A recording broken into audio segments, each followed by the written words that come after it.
halfway between basically Lombok or Bali and Borneo, and we're just coming up over this bank. It seriously looks like a Viking ship. It has like the big bow and the big stern. I'm Ben, that's Ashley. Together, we did the unimaginable. We sold everything and then set off on a mission to sail around the world. Civilization. See you later.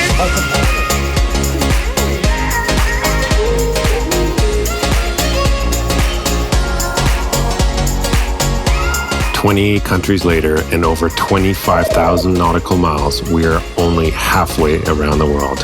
I have no idea what's gonna happen. Subscribe to follow the adventure as we finish this lap. Just south of the equator in Indonesia, heading to Borneo, and it's gorgeous. It's 10 to 20 knots. We're going downwind. It's warm. This is where we like to stay. This is our preferred way of sailing around the world. But it's been an interesting passage. It's different because we're heading over an area called the Java Sea. And the... I gotta pull my hair back. This is outrageous. We're crossing the Java Sea, and the Java Sea is basically what people consider Bali and Kalimantan, which is like Borneo. And it's shallow. It's totally shallow. Check out the color of that water. We'd set sail from Lombok the day prior, and we're pointing our bow more or less northward towards the massive island of Borneo.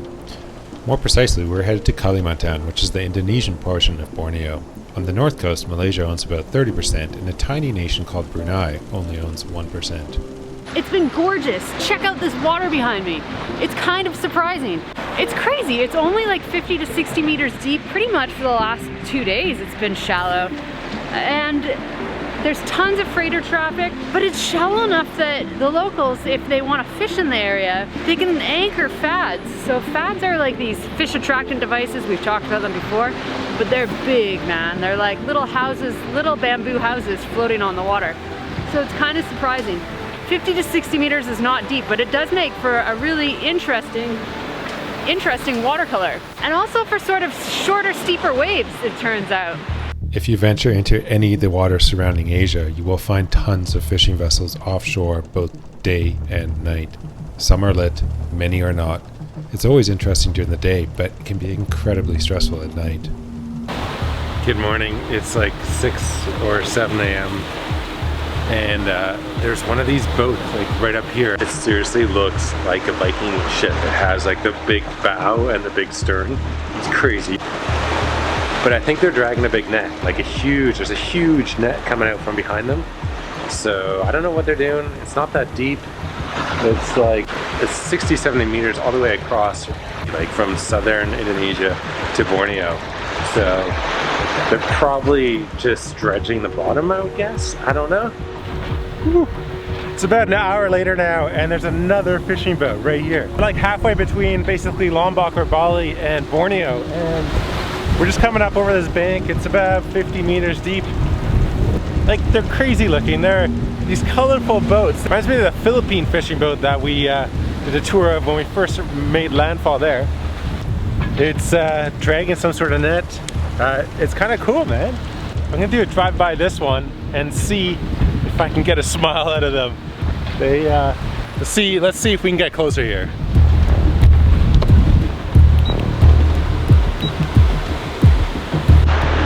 It makes you wonder what, like, makes you think you're still living in like Viking days. It's cool, man. They're towing like a huge net. Like, this thing must weigh like so much, because you can see like the prop wash coming up. It's crazy, but so beautiful. The colors are like amazing. It's got such beautiful colors on it. We gotta find these on shore. Like, once we make landfall in another day or two here, I'm gonna go scout one of these out and see what they're all about, see what they're catching. About 5 guys on board. They're all smiling, they're all waving, they're happy. It's good. It's good to see that out here. No pirates around here. Man, I have so many questions for these guys on this fishing boat. Like, where do they poop? Where do they sleep?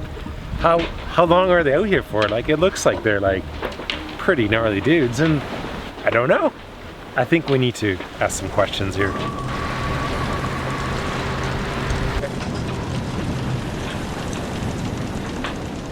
So we often have to sail overnight.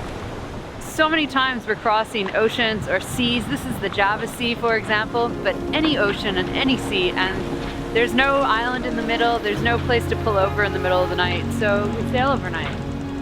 And it's one of the things I love. You get to watch the sunset into the ocean, the moon rise over the other side. Sailing at night is one of the most beautiful things you get to experience out here.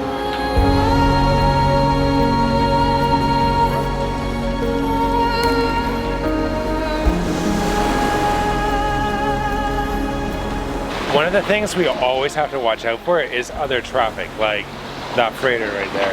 And that's fine during the day, it's easy, to just look around.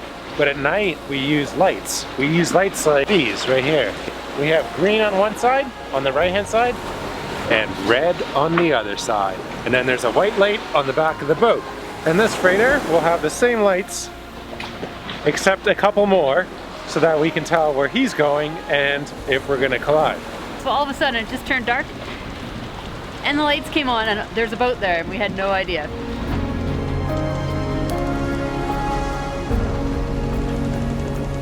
We have all these fancy rules and regulations in the Western world, and we get complacent thinking that's how the rest of the world does it. Here in Asia, anything goes. It basically comes down to don't hit the lights. Doesn't matter if they're blue, red, green, or strobes.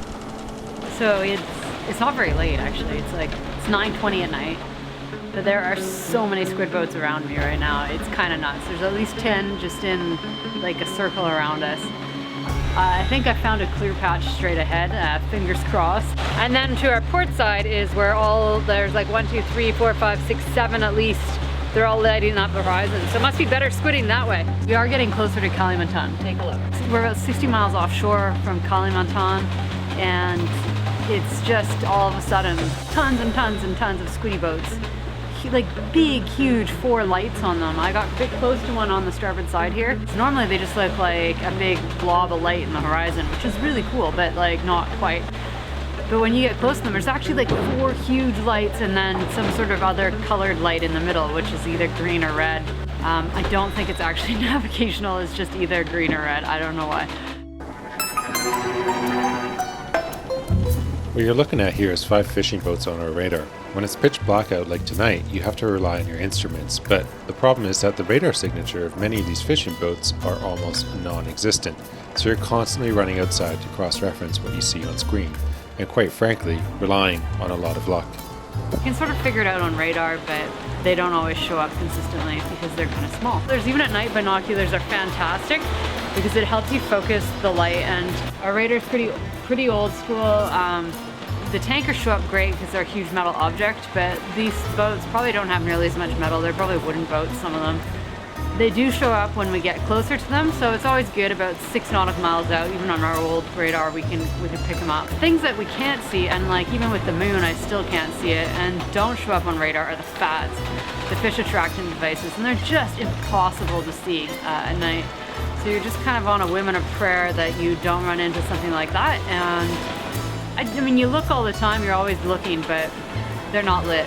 So, I mean, it's kind of like a fingers crossed game, and playing the odds that you just won't hit one.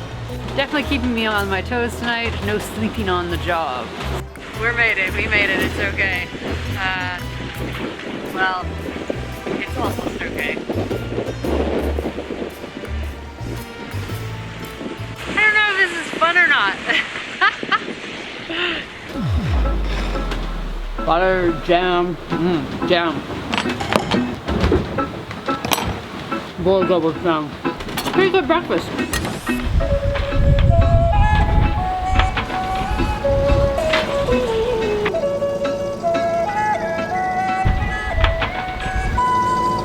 And we're actually heading into a little city called Kumai, and it's up a river, and we're heading there because it's been a total bucket list item of mine to go up and check out the orangutans in Kalimantan.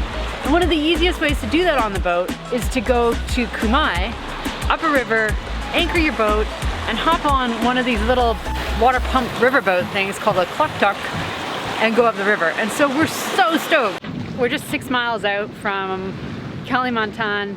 This is the river up here that we're gonna go up to head to Kamai, which then will take us into Tanjung Puting National Park. But it's kind of shocking. I am super surprised. I mean, you hear about the pollution and the fires and the burning and everything, but I'm shocked. Like, land is 6 miles that way and we can't see it. The air is filled with smoke, like you can smell it in the air. And there's this haze. It's a crazy haze. I don't know how to explain it.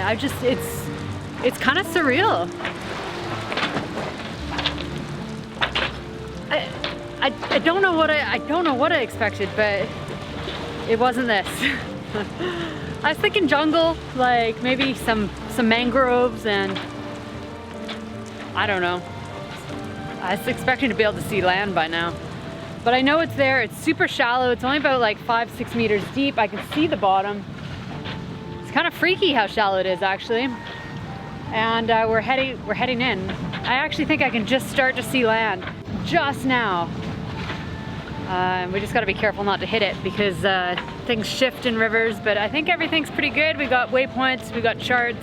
Probably stop just at the edge of the river tonight and then head up there tomorrow morning. Kind of crazy here, kind of crazy with the smoke. We're just following this tug in. We actually almost went on the wrong side of the river mouth. It got up to like 2.7 meters under the keel, and then we quickly switched sides and now we're 7 meters. So we're good to go. They're burning the forest so that they can plant palm oil. Basically the orangutans don't have a home, or as much of a home anymore, because they're taking away the forest, the jungle, so that they can plant their palm oil. So that's kind of why we're here. The Lonely Planet guide actually states come soon, because this place is gonna get wiped out someday, and that'll be the end of that. I don't think they could actually fit more people on that boat. There's gotta be like 20, 30 people on there. That's crazy. That's cool. Maybe we'll park beside that freighter, or that freighter. Where do you want to park? I think we should not park beside freighters anymore. Last time we parked beside a freighter, it kind of encroached on us.